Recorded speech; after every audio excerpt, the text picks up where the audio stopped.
الحمد لله رب العالمين والصلاة والسلام على سيد المرسلين وخاتم النبيين وعلى آله وصحبه أجمعين وبعد أعوذ بالله من الشيطان الرجيم بسم الله الرحمن الرحيم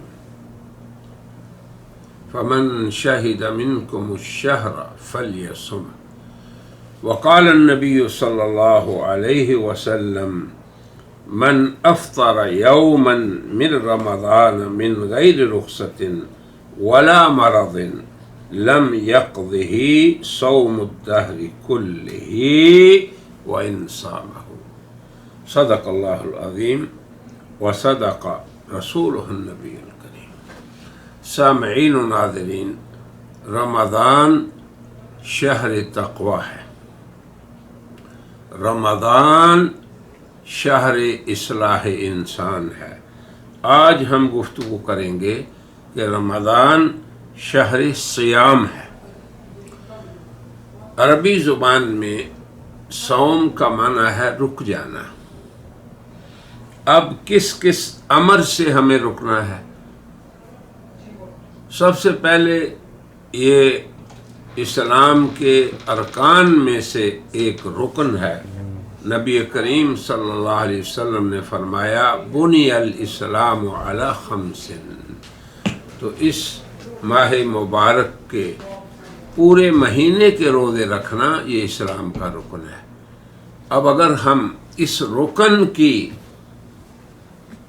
قدر نہیں کرتے، کیا مطلب کہ اس ماہ مبارک میں روزہ نہیں رکھتے، ان چیزوں سے نہیں رکتے جن سے روزہ ٹوٹ جاتا ہے یا ڈھال ہونا اس کا ٹوٹ جاتا ہے، تو یاد رکھیں کہ ہمارا رشتہ ہمارے دین سے صرف نام کا رہ جائے گا۔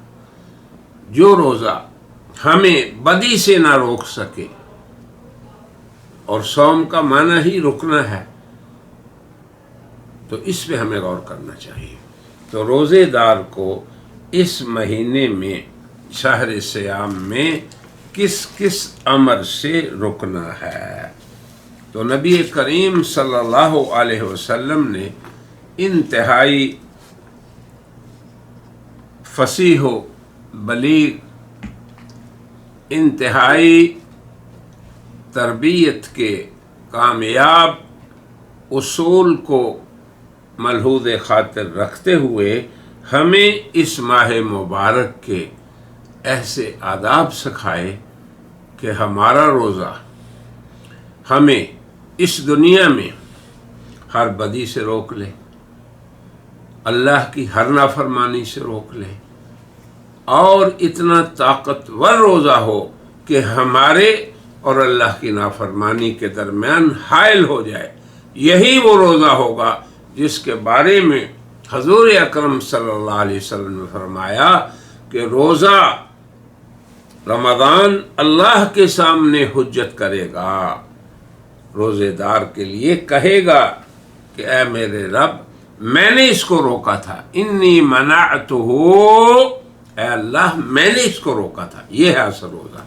کس چیز سے؟ کھانے سے، پینے سے، اور اس کے بعد ہمارے جسم کے جو اعضاء ہیں، آنکھ دیکھتی ہے، زبان بولتی ہے، کان سنتا ہے، ہاتھ پکڑتے ہیں، پاؤں چلتے ہیں۔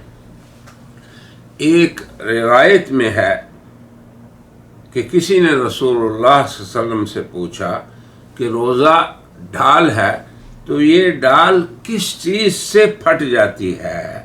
تو حضور نے فرمایا دیکھیں، جھوٹ اور غیبت، کذب بیانی اور کسی کی بدخوئی کرنا۔ اب سب سے پہلے جو حضور اکرم صلی اللہ علیہ وسلم نے اس حدیث میں ہمیں تلقین کی وہ ہے زبان کی حفاظت۔ اب ہمارے ہاں روزے کو کاٹنے کے لیے لوگ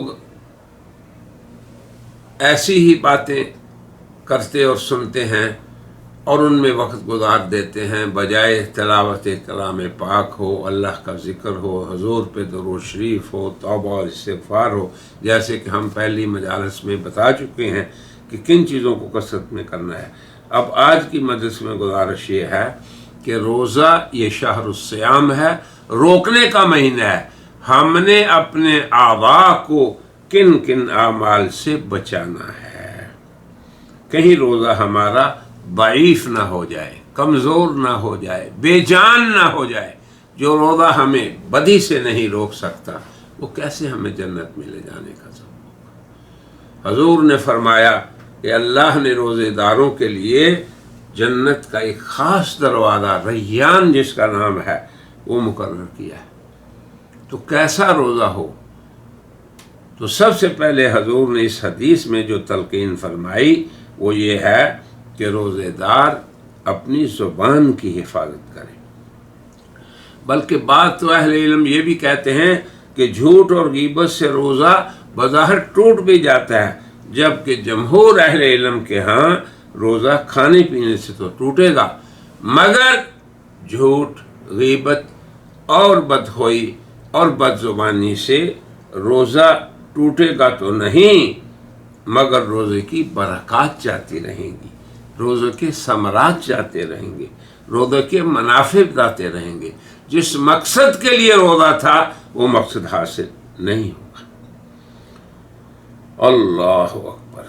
تو علماء کرام مصلحین امت نے لکھا کہ روزے کے آداب میں سب سے پہلا ادب یہ ہے جس کا روزہ دار اہتمام کرے، کیا؟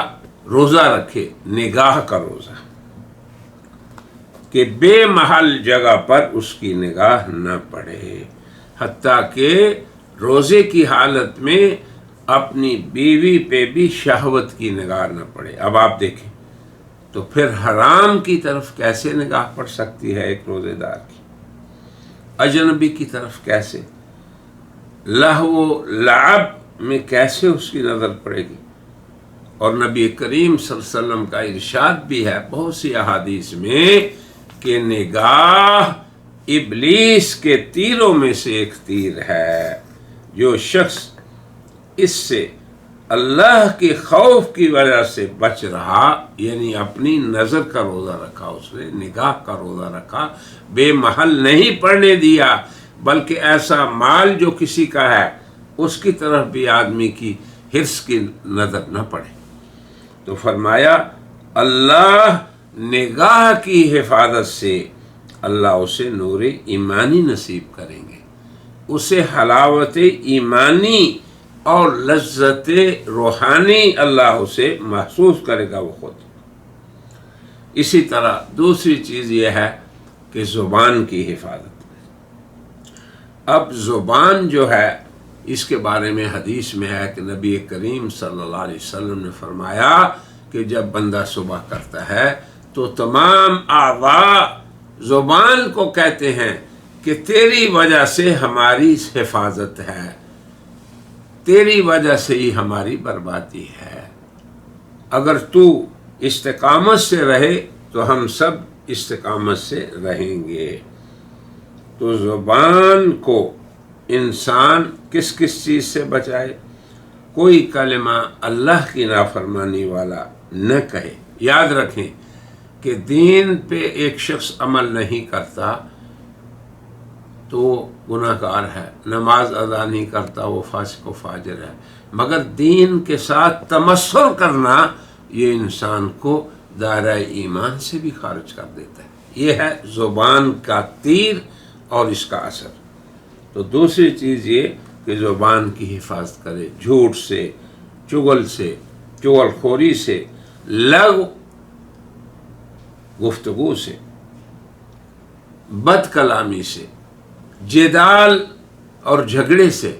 بلکہ حدیث میں حضور اکرم صلی اللہ علیہ وسلم نے ایک عجیب بات بتائی اور ایک درس دیا کہ کس طرح مطلوب روزے کو ہم حاصل کر سکتے ہیں۔ بخاری شریف میں ہے کہ نبی کریم صلی اللہ علیہ وسلم نے جو یہ فرمایا کہ روزہ ڈال ہے، تو اب روزہ دار کیسے اپنے روزے کی حفاظت کرے گا اور اس کو ٹوٹنے سے روکے گا، تو فرمایا کہ روزے دار کوئی فحش بات یا جہالت کی بات نہ کرے، اگر کوئی دوسرا شخص اس سے جھگڑے تو وہ کہہ دے کہ انی صائم، میں روزے دار ہوں۔